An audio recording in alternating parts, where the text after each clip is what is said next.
আসন্ন 23তম রাষ্ট্রপতি নির্বাচনে বিএনপির প্রার্থী এখনও চূড়ান্ত করা হয়নি বলে জানিয়েছেন জাতীয় সংসদের চিফ হুইপ নুরুল ইসলাম মনি। তিনি বলেন, এ বিষয়ে সিদ্ধান্ত নেবেন দলের চেয়ারম্যান, আর তা জানা যাবে বৃহস্পতিবার। সংসদ ভবনে রাষ্ট্রপতি নির্বাচন উপলক্ষে আয়োজিত প্রস্তুতিমূলক সভা শেষে এক ব্রিফিংয়ে সাংবাদিকদের প্রশ্নের জবাবে তিনি এসব কথা বলেন। এ সময় বিরোধী দলীয় চিফ হুইপ নাহিদ ইসলাম বলেন, গণতন্ত্রের স্বার্থে রাষ্ট্রপতি নির্বাচনে অংশ নিচ্ছে 11 দল। এদিকে রাষ্ট্রপতি নির্বাচনের দিনক্ষণ ও প্রক্রিয়া নির্ধারণ করেছে নির্বাচন কমিশন। ইসি সচিব আক্তার আহমেদ জানান, সংসদ অধিবেশন নয়, বিশেষ বৈঠক ডেকে জাতীয় সংসদ ভবনে 20 আগস্ট ভোট গ্রহণ অনুষ্ঠিত হবে। এ বিষয়ে আরো জানাচ্ছেন এস এম আরিফ। রাষ্ট্রপতি নির্বাচনের দিনক্ষণ ও প্রক্রিয়া নির্ধারণ করেছে নির্বাচন কমিশন। এ বিষয়ে কমিশনে কথা বলেন ইসি সচিব আক্তার আহমেদ।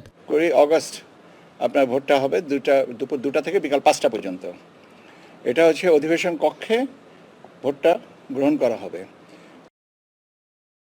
অধিবেশন সদস্যরা তারা স্ব অবস্থানে তাদের আসনে বসবেন। আমরা যারা সহায়ক কর্মকর্তা থাকব, আমি সহ আমরা তাদের কাছে ব্যালট পেপারটা পৌঁছে দেব। এর আগে ভারপ্রাপ্ত স্পিকার ব্যারিস্টার কায়সার কামালের সভাপতিত্বে জাতীয় সংসদ ভবনে রাষ্ট্রপতি নির্বাচনের প্রস্তুতিমূলক সভা অনুষ্ঠিত হয়। সভায় সরকারি দল, বিরোধী দল এবং নির্বাচন কমিশনের প্রতিনিধিরা অংশ নেন। সভা শেষে জাতীয় সংসদের চিফ হুইপ নুরুল ইসলাম মনি জানান, রাষ্ট্রপতি নির্বাচনের বিএনপি দলীয় প্রার্থীর নাম জানা যাবে বৃহস্পতিবার। আমরা এখনো সিদ্ধান্ত ফাইনাল করিনি। মাননীয় প্রধানমন্ত্রী তিনি ঘোষণা করবেন। আমাদের দলের থেকে তাকে দায়িত্ব দেওয়া হয়েছে, তিনি সিদ্ধান্ত গ্রহণ করবেন। বিরোধী দল থেকে আমরা জেনেছি জনকে প্রার্থী বিরোধী দল থেকে প্রার্থী দিবেন। সে কারণে নির্বাচন সুষ্ঠু যাতে সম্পন্ন হয় তার জন্য আজকে আমরা বসেছি। বিরোধী দলীয় চিফ হুইপ নাহিদ ইসলাম বলেন, জুলাই সনদ বাস্তবায়ন হলে রাষ্ট্রপতি আরও গ্রহণযোগ্য হতেন। প্রায় 35 বছরের মতো রাষ্ট্রপতি নির্বাচন হয়নি। আমাদের কাছে মনে হয়েছে যে গণতন্ত্রের জন্য একটা অংশগ্রহণমূলক নির্বাচন প্রয়োজন, এবং আমরা দেশকে আমাদের সেই রাজনৈতিক অবস্থানটাও জানান দিতে চাই। এদিকে আগামী 27 আগস্ট বসবে ত্রয়োদশ জাতীয় সংসদের তৃতীয় অধিবেশন। অস্থায়ী রাষ্ট্রপতি হাফিজউদ্দিন আহমেদ এক আদেশে এই অধিবেশন আহ্বান করেন। এস এম আরিফ, মাই টিভি, ঢাকা। ক্রিকেটার সাকিব আল হাসান একজন নষ্ট ও পচে যাওয়া মানুষ আখ্যা দিয়ে তিনি এবং তার নেত্রী শেখ হাসিনা দেশে ফিরলে পূর্ণ নিরাপত্তার, সাংবিধানিক অধিকার এবং আইনি সহায়তা পাবেন বলে জানিয়েছেন প্রধানমন্ত্রীর তথ্য সম্প্রচার বিষয়ক উপদেষ্টা ডাক্তার জাহিদুর রহমান। সচিবালয়ের সাংবাদিক প্রেস ব্রিফিংয়ে এই কথা জানান তিনি। উপদেষ্টা জানান, ভারতের সাথে বাংলাদেশের সম্পর্ক নতুনভাবে সাজাতে হবে। ভারতের গোয়েন্দা সংস্থা রয়ের প্রধানের ঢাকা সফর নিয়ে গুঞ্জনের কিছু নেই বলেও জানান ডাক্তার জাহিদুর রহমান। রিপোর্ট করেছেন রাকিব হাসান। সচিবালয় পিআইডি সম্মেলন কক্ষে তথ্য সম্প্রচার মন্ত্রণালয়ের সাপ্তাহিক ব্রিফিংয়ে সরকারের বিভিন্ন মন্ত্রণালয়ের কাজের অগ্রগতি তুলে ধরেন প্রধানমন্ত্রীর তথ্য সম্প্রচার উপদেষ্টা ডাক্তার জাহিদুর রহমান। খাদ্যবান্ধব কর্মসূচি চলছে। এ সময় শেখ হাসিনা এবং সাকিব আল হাসানের দেশে ফেরা প্রসঙ্গে সাংবাদিকদের প্রশ্নের জবাবে তিনি জানান, সবার ক্ষেত্রেই আইন ও সংবিধানের অধিকার নিশ্চিত করা হবে। ভালো খেলোয়াড় হতে পারেন, উনি একজন নষ্ট পচে যাওয়া মানুষ, যে মানুষ হাসিনার সাথে অ্যালাইন্ড হয় এবং এখনো অ্যালাইন্ড থাকেন। আমরা হাসিনার মতো একটা মাফিয়া রেজিম এই দেশে আর দেখতে চাই না। এটা না ভবিষ্যতেও হতে দেব না, কোনো ফ্যাসিস্ট মাফিয়া রেজিম না। এটা একটা গণতান্ত্রিক রাষ্ট্র। এখানে সবচেয়ে বিভৎস অপরাধীটাও তার নাগরিক অধিকার যা যা পাওয়া, সাংবিধানিক অধিকার যা যা পাওয়া, সেটা সাকিব আল হাসান হোক, সেটা হাসিনা হোক, তারা পাবেন। এটা ফর শিওর। ভারতের গোয়েন্দা সংস্থা রয়ের প্রধানের ঢাকা সফরকে স্বাভাবিক উল্লেখ করে ভারতের সাথে দ্বিপাক্ষিক সম্পর্ক নিয়েও কথা বলেন তথ্য উপদেষ্টা। আমাদের তো প্রতিবেশী পাল্টানো আসলে যাবে না, বন্ধু পাল্টানো যায়। এটা পররাষ্ট্রনীতিতে বলা হয়, বন্ধু পাল্টানো যায় কিন্তু প্রতিবেশী পাল্টানো যায় না। সো আমাদের তো আসলে এনগেজ করতে হবে, আমাদের নতুন করে আমাদের সম্পর্ক রিয়ালাইন, আমি বারবার রিয়ালাইনমেন্টের কথা বলছি। জুলাই গণঅভ্যুত্থানের ইতিহাস ও আত্মত্যাগ সম্পর্কে শিক্ষার্থীদের জানাতে সপ্তাহে একদিন স্কুল শিক্ষার্থীদের জন্য বিনামূল্যে জুলাই স্মৃতি জাদুঘর পরিদর্শনের ব্যবস্থা করা হবে বলেও জানান ডাক্তার জাহিদুর রহমান। এই জাদুঘরের একটা দিন আমরা স্কুলের জন্য নির্ধারণ করার সিদ্ধান্ত নীতিগতভাবে নিয়েছি। স্কুলের শিশুদেরকে আমরা একটু উপরের ক্লাসের যারা আছেন তাদেরকে আমরা সরকারি উদ্যোগে এই জাদুঘরে নিয়ে এসে এই জাদুঘর দেখানোর ব্যবস্থা করব। রাকিব হাসান, মাই টিভি, ঢাকা। প্রধানমন্ত্রী রাজনৈতিক উপদেষ্টা বিএনপির সিনিয়র যুগ্ম মহাসচিব রুহুল কবির রিজভী বলেছেন, মুক্তিযুদ্ধের পাল্লার চেয়ে 24-এর পাল্লা ভারী দেখানো চক্রান্ত উদ্দেশ্যমূলক। জামাতে ইসলামী দানবীয় শক্তির সঙ্গে আঁতাত করছে বলে মন্তব্য করেন তিনি। সকালে বাংলাদেশকে অস্থিতিশীল করার ষড়যন্ত্রের প্রতিবাদে জাতীয় প্রেসক্লাবের সামনে জাতীয়তাবাদী মুক্তিযোদ্ধা দল ও মুক্তিযুদ্ধের প্রজন্মের বিক্ষোভ মিছিলে তিনি এসব কথা বলেন। ৭১-এর পথ ধরেই ৯০, ৭১-এর পথ ধরেই জুলাই, কারণ সেই চেতনা আছে যে দেশের মানুষ লুঙ্গি পরে হাতে রাইফেল নিতে পারে, এদেশের মানুষ স্ট্যান্ডার নিয়ে নদীর সাঁতরে শত্রুর শিবিরে হানা দিতে পারে। সেটাই হচ্ছে আমাদের ইতিহাস, সেটাই আমাদের ঐতিহ্য, সেটাই আমাদের গর্বের সম্পদ, সেটারই উত্তরাধিকার হচ্ছে আজকের প্রজন্ম। বন্ধুরা আমার, তাই জুলাই তৈরি করেছে। তাই আজকে খুব কৌশলে, খুবই চক্রান্তমূলক ভাবে, যেভাবে কোনটা বড় কোনটা ছোট এইটা করার চেষ্টা করছেন, এতে কোনো লাভ হবে না। বন্ধুরা আমার, এই জাতি স্বাধীন যেমন হয়েছে তেমনি তার স্বাধীনতা রক্ষা করতেও জানে। জুলাই গণঅভ্যুত্থানে মানবতা বিরোধী অপরাধের মামলার সাবেক প্রধানমন্ত্রী শেখ হাসিনার বিরুদ্ধে চাঞ্চল্যকর তথ্য তুলে ধরেছে প্রসিকিউশন। তাদের দাবি, শেখ হাসিনা কাউকে বিশ্বাস করতেন না, এমনকি তার সঙ্গে যাদের নিয়মিত যোগাযোগ ছিল তাদের ফোনগুলো নজরদারি ও রেকর্ড করা হতো। ট্রাইব্যুনালে উপস্থাপন করা হয়েছে 14টি কথোপকথন। এ বিষয়ে রিপোর্ট করেছেন আতিকুর রহমান তিতাস। জুলাই গণঅভ্যুত্থানে মানবতা বিরোধী অপরাধের মামলায় কার্যক্রম নিষিদ্ধ আওয়ামী লীগের সাধারণ সম্পাদক ওবায়দুল কাদের সহ শীর্ষ 7 নেতার বিরুদ্ধে তৃতীয় দিনের মতো যুক্তিতর্ক শেষ করেছে প্রসিকিউশন। আন্তর্জাতিক অপরাধ ট্রাইব্যুনাল 2-এ যুক্তি উপস্থাপনকালে প্রসিকিউটর গাজী এম.এইচ. তামিম বলেন, আন্দোলন দমনে সরকারের বিভিন্ন পর্যায়ে বৈঠক, নির্দেশনা ও যোগাযোগের প্রমাণ মিলেছে ফোন আলাপে। ওরা আগুন দিচ্ছে, ওদের বাড়ি ঘর আছে না, এখন আর বসে থাকার সময় নেই। আমাদেরও বাড়ি ঘরে আগুন দিচ্ছে, ওদের বাড়ি ঘরে আগুন। শুধু ইন্টারনেট বন্ধ নয়, আন্দোলনকারীদের দমনে সামাজিক যোগাযোগ মাধ্যম নিয়ন্ত্রণ, হাসপাতাল থেকে আহতদের গ্রেপ্তার এবং প্রাণঘাতী অস্ত্র উদ্ধারের নির্দেশনার কথা উঠে এসেছে এসব কথোপকথনে। বেশ কিছু ওখানে দাঁড় করা হয়েছে, পরে আমাদের লোকজন প্রেশার দিয়ে ওই যে পুলিশ এদের হটাইয়া ওদিকে বের করে। প্রসিকিউশনের দাবি, 2024 সালের 16 জুলাই ইন্টারনেট সেবা সীমিত করার নির্দেশ দেন ওবায়দুল কাদের। পরে শেখ হাসিনার অনুমোদন নিয়ে তা কার্যকর করেন তৎকালীন আইসিটি প্রতিমন্ত্রী জুনায়েদ আহমেদ পলক। ওই দিন সন্ধ্যা থেকে দেশের 59টি বিশ্ববিদ্যালয়ে 3G ও 4G সেবা বন্ধের নির্দেশনা দেওয়া হয় বলে দাবি প্রসিকিউশনের। আরও একটি বক্তব্য আমরা আজকে উপস্থাপন করেছি, শেখ হাসিনা, ওবায়দুল কাদের এবং হাসান মাহমুদ সাহেবের একটা ট্রিপল কনভারসেশন, যেটা শেখ হাসিনার সঙ্গে হাসান মাহমুদ সাহেবের ফোনে হচ্ছেন, মাঝখানে কথা বলছেন ওবায়দুল কাদের সাহেব। সেখানে শেখ হাসিনা বলছেন যে ওরা আমাদের বাড়িঘরে আগুন দিচ্ছে, এখন থেকে ওদের বাড়িঘরেও তোমরা আগুন দিবে। এসব প্রমাণের ভিত্তিতে আসামিদের বিরুদ্ধে মানবতা বিরোধী অপরাধ প্রমাণিত হবে বলে প্রত্যাশা প্রসিকিউশনের। একটা দেশের প্রধানমন্ত্রী তার অধীনস্থ রাজনৈতিক কর্মীদেরকে যদি এই ধরনের নির্দেশনা দেন, তাহলে কি হয় সেটা আমরা দেখতে পেয়েছি এই টোটাল জুলাই আন্দোলনে। আমরা দেখিয়েছি, এই অডিওটা আজকে বাজানো হয়েছে এবং এই স্ক্রিপ্টটা আজকে পড়ে শোনানো হয়েছে ট্রাইব্যুনালে। Atiqur Rahman Titas, My TV. প্রধানমন্ত্রী তারেক রহমানের সঙ্গে সৌজন্য সাক্ষাৎ করেছেন American Chamber of Commerce in Bangladesh AmCham এর একটি প্রতিনিধি দল। সচিবালয় মন্ত্রিপরিষদ বিভাগের সভাকক্ষে সাক্ষাৎ অনুষ্ঠিত হয়। অ্যানচেম বাংলাদেশের পক্ষে সংগঠনটির সভাপতি ও মাস্টার কার্ডের ভাইস প্রেসিডেন্ট সৈয়দ মাহমুদ কামালের নেতৃত্বে 8 সদস্যের একটি প্রতিনিধি দল সাক্ষাতে অংশ নেয়। অ্যানচেম প্রতিনিধিরা প্রধানমন্ত্রীকে জানান, প্রায় 2 মাস আগে সংগঠনটির নতুন কমিটি দায়িত্ব গ্রহণ করেছে। নতুন কমিটি বাংলাদেশে আরও মার্কিন বিনিয়োগ আকর্ষণ এবং 2 দেশের মধ্যে বাণিজ্যিক সম্পর্ক আরও জোরদারে কাজ করছে। প্রধানমন্ত্রী বলেন, বর্তমানে বাংলাদেশে বিনিয়োগের অনুকূল পরিবেশ রয়েছে। আগ্রহী বিদেশি বিনিয়োগকারীদের সব ধরনের সহযোগিতা করতে প্রস্তুত সরকার। প্রধানমন্ত্রী তারেক রহমানের সঙ্গে দেখা করেছেন বিশ্বের অন্যতম বৃহৎ ডিজিটাল পেমেন্ট নেটওয়ার্ক প্রতিষ্ঠান ভিসার এশিয়া প্যাসিফিক অঞ্চলের প্রেসিডেন্ট স্টিফেন কার্পেন। সকালে সচিবালয়ে প্রধানমন্ত্রীর সঙ্গে দেখা করেন স্টিফেন কার্পেন। এ সময় তার বাংলাদেশে ডিজিটাল কমার্সের গতি বাড়াতে, পেমেন্ট নিরাপত্তা আরও মজবুত করা এবং দেশের ডিজিটাল রূপান্তরে করণীয় নিয়ে আলাপ করেন। এর আগে 3 দিনের সফরে সোমবার বাংলাদেশে আসেন বিশ্বের অন্যতম বৃহৎ ডিজিটাল পেমেন্ট নেটওয়ার্ক প্রতিষ্ঠান ভিসার এশিয়া প্যাসিফিক অঞ্চলের প্রেসিডেন্ট স্টিফেন কার্পেন। আগামী 12 আগস্ট পর্যন্ত বাংলাদেশে অবস্থান করবেন তিনি।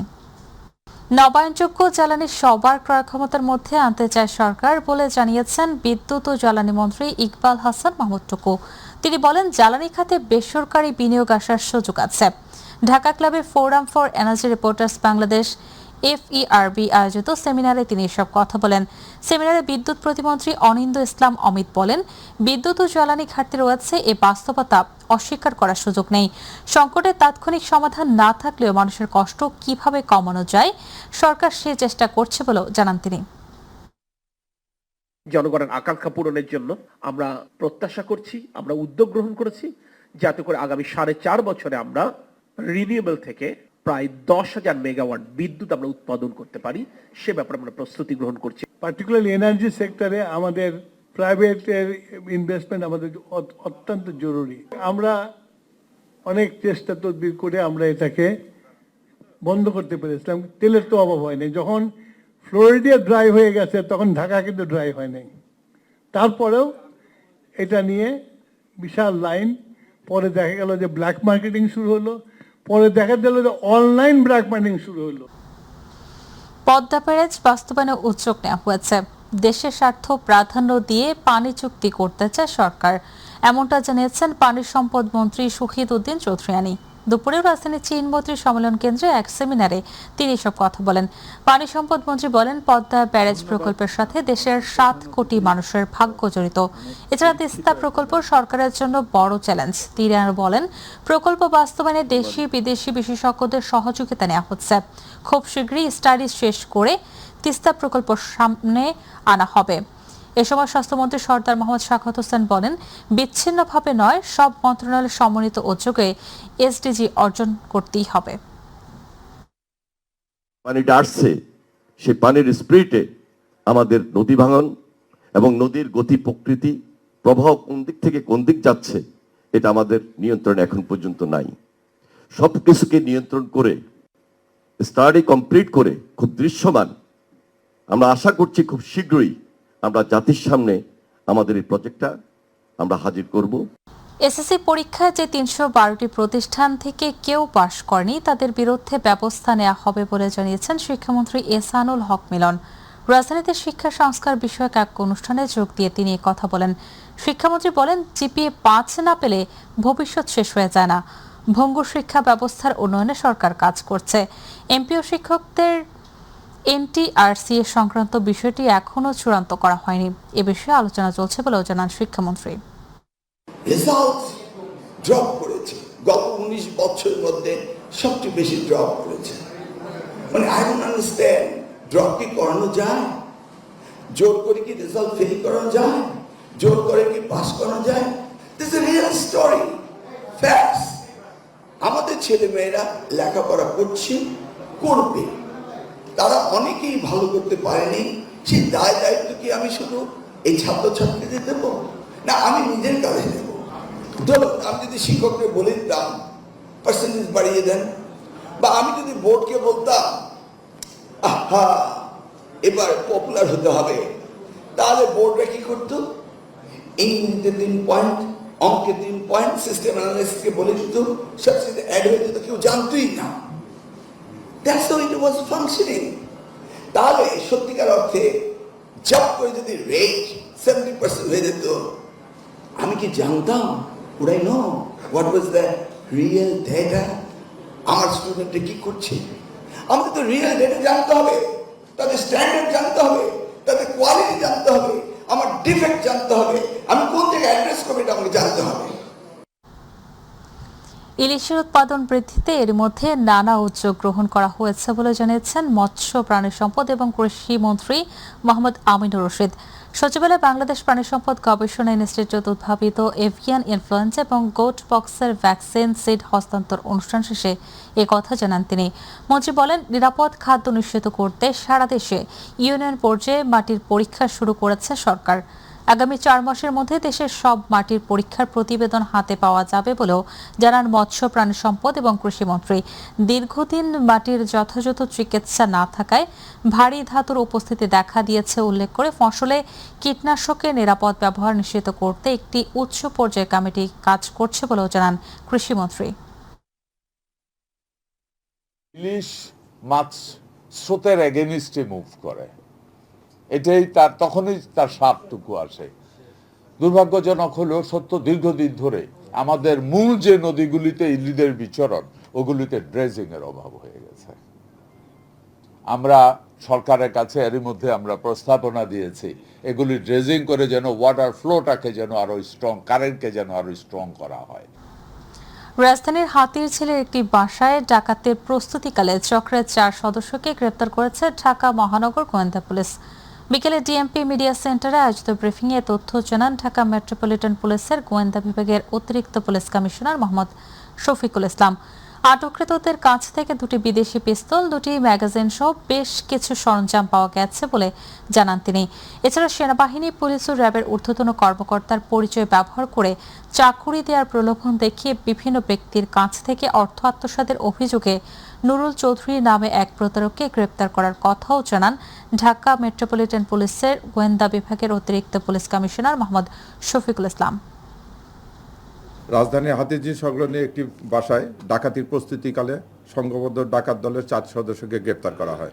এই সময় তাদের কাছ থেকে 2টি বিদেশি পিস্তল, 2টি ম্যাগাজিন, 5 রাউন্ড গুলি, 1টি খেলনা পিস্তল, 3টি চাপাতি, 5টি ককটেল, 1টা স্পাইক ড্যাগার, চলচ্চিত্র শুটিং ইউনিটের 2টি কার্ডও পাওয়া গেছে তাদের নিকট।